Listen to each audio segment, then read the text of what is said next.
The free market and democracy are not analogs. What do I mean? First, to clarify, I believe both systems can coexist and be very complementary to each other. Many proponents of a free market suggest that the elements that make up a free market and make it work are comparable to the elements that make democracy work. Thus, they believe them to be analogs of each other. I disagree. I believe they're not analogs at all. Now, a quick note to anyone who plans on making comments about the free market in general. If you were born in the United States, you have never experienced a free market in your lifetime. If you're alive on Earth, you probably have no experience of a free market. In other words, if you think you're living in a free market, you are not. You live in a mixed market, and in the United States, it's a mixed market with many free market elements. So, back on topic. What elements am I speaking of? The general concept that makes free markets work better than central planning is there are many potential options and decision points that at worst, bad decisions tend to be averaged out by good decisions. But typically, so many people are in a position of being best informed on a particular decision that's personal to them that aggregate decision making tends to be better than what central planners can do in terms of results. In short, the more deciders we have, the better the outcome.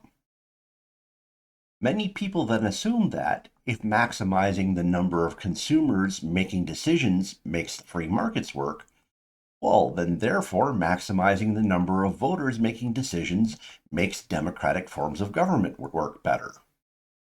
I suggest this is not true. Let's look at market decisions in terms of candy bars. 300 million Americans have a couple of bucks in their pocket. They all get hungry. Some might be overweight or diabetic, so any candy is probably a bad choice for them.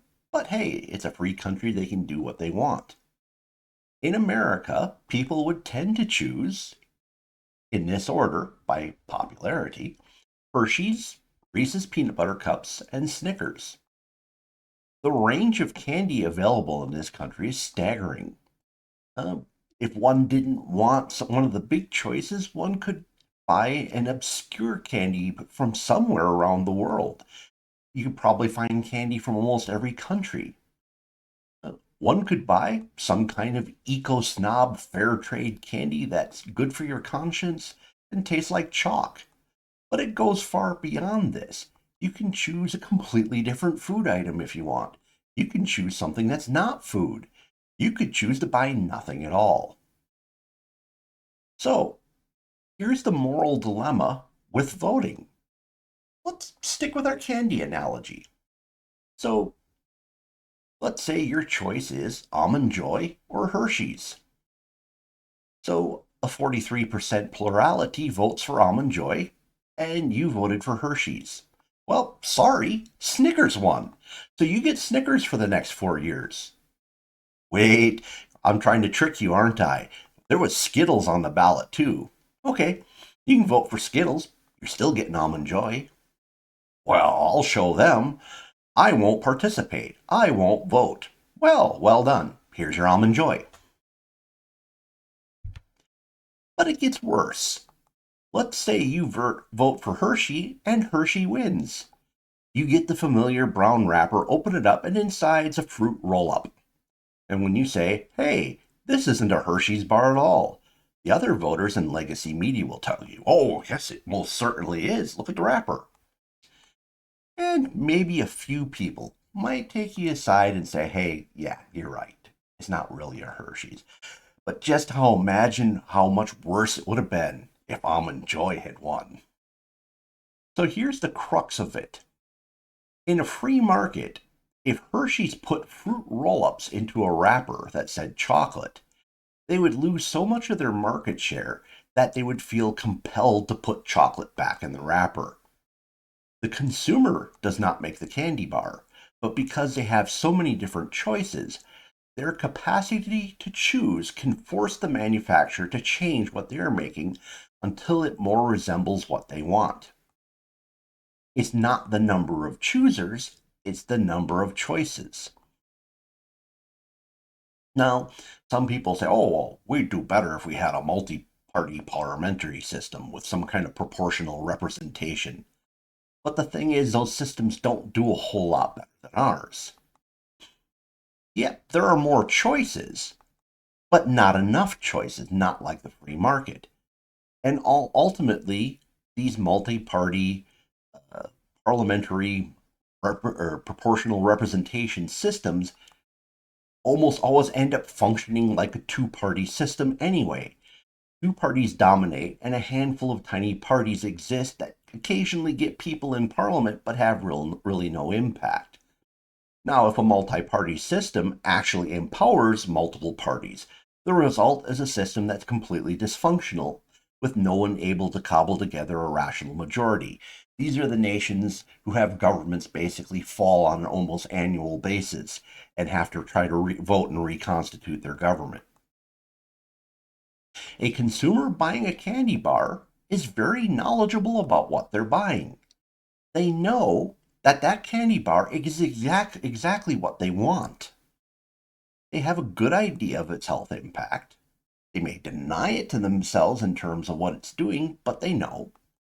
And there are more savvy consumers out there who read up on ingredients and try to buy candy with ingredients that might not be so harmful.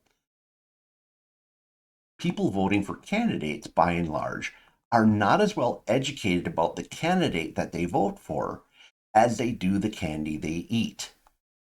I've been to political outreach events where I'd get people to tell me the policies they consider to be the most important, and then they'd tell me who they were voting for.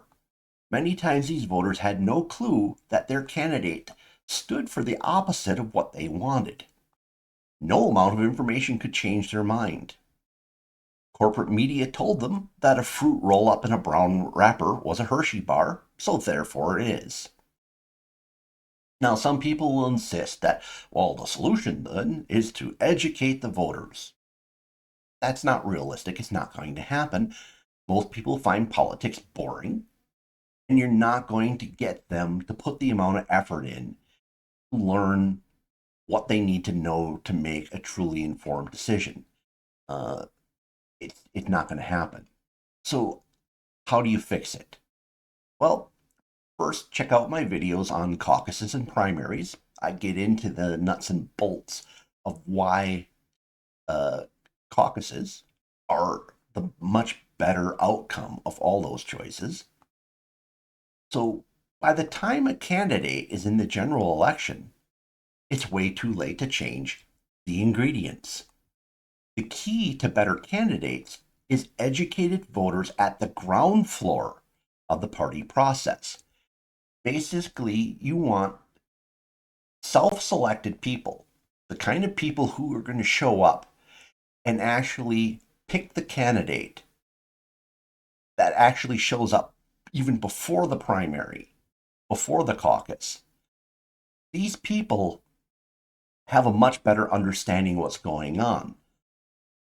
And they, as a group, will do a better job picking somebody who's actually going to do what they're going to say they're going to do.